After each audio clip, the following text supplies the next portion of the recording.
everyone, welcome to Standard 11, lesson number 5, Cell Structure and Organization.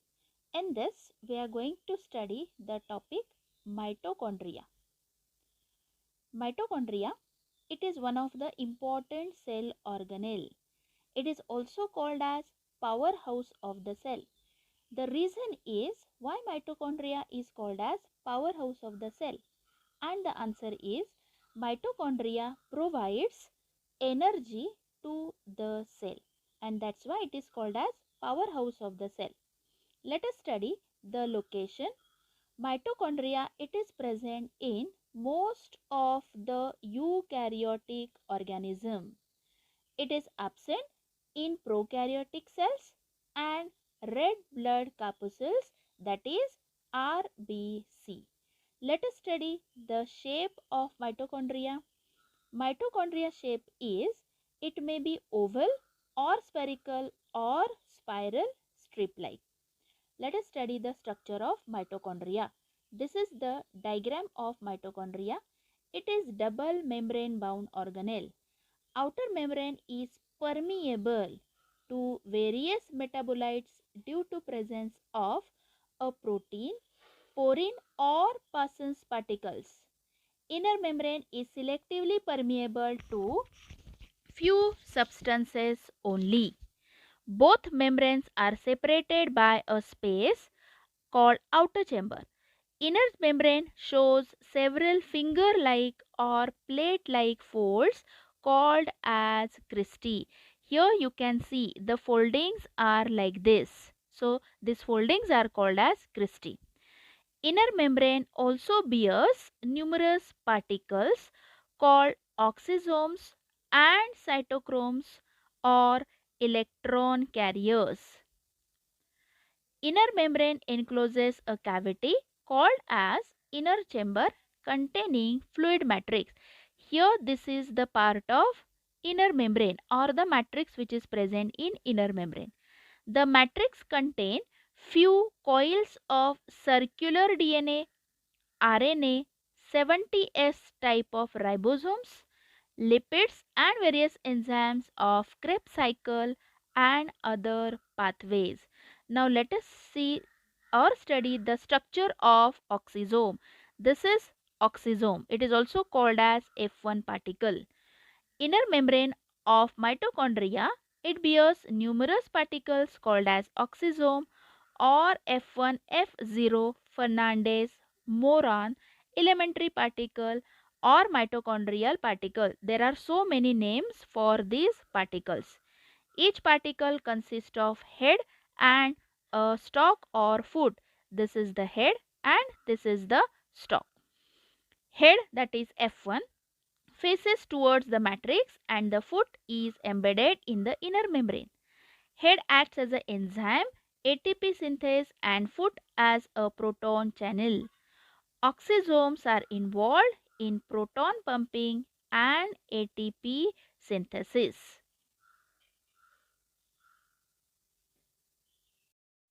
Let us start with the next topic, that is nucleus. Nucleus, it is a membrane bound organelle that contains genetic material, that is DNA, of eukaryotic organisms. As such, it serves to maintain the integrity of the cell by facilitating transcription and replication processes. It is the largest organelle inside the cell, taking up about a tenth of entire cell volume.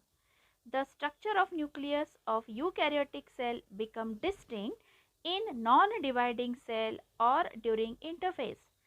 Such an interphase nucleus is made up of nuclear envelope, nucleoplasm, nucleolus and chromatin network.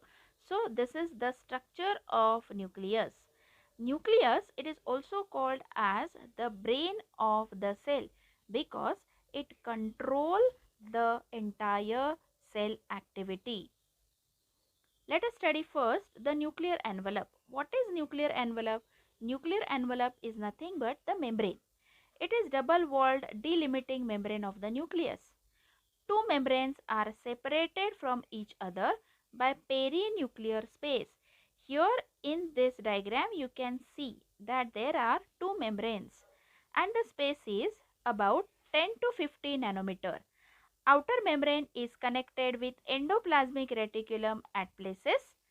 It also harbors ribosomes on it. Ribosomes are present on this nucleus. At places there are small openings also called as nuclear pore. Here you can see at certain places nuclear pore. The nucleopore are guarded by pore complexes which regulate flow of substances from nucleus to cytoplasm and in reverse direction also. Nucleoplasm or karyolymph. Now, what do you mean by nucleoplasm? The liquid which is present inside the nucleus is called as nucleoplasm or karyolymph. It contains various substances like nucleic acid, protein molecule, minerals and salts. It also contains chromatin network and nucleolus. Let us study first nucleolus. It is here in the diagram you can see dark black color structure. It is another component which is not bound by the cell membrane. It means it is not having any cell membrane. Nucleolus is made up of rRNA and ribosomal protein and it is best known as the site of ribosome biogenesis. Depending on the synthetic activity of the cell, there are one or more nucleoli present in the nucleoplasm. For example, cells of oocyte contain large nucleolus, whereas sperm cell contain small inconspicuous one, means which is not very clear. They appear as a dense spherical bodies present near the chromatin network. They produce rRNA and ribosomal protein which are then transported to cytoplasm and are assembled together to form ribosomes. Now let us see what is chromatin material. Chromatin material, it is a thread-like structures and these chromatins are nothing but the chromosomes. It is in non-dividing cell, the chromosomes appear as a thread-like network and cannot be identified individually. This network is called as chromatin material. The chromatin material contain DNA, histone and non-histone protein and RNA. In some regions of chromatin, DNA is more and genetically active called as euchromatin. In some region, it contains more protein and less DNA and such chromosomes are genetically inert. They are called as heterochromatin. Every species of living organism has specific number of chromosomes. Like human cell, normal human cell, it has 46 chromosomes. Functions of nucleus. The nucleus has two primary functions. Number one, it is responsible for storing the cell's hereditary material or the DNA.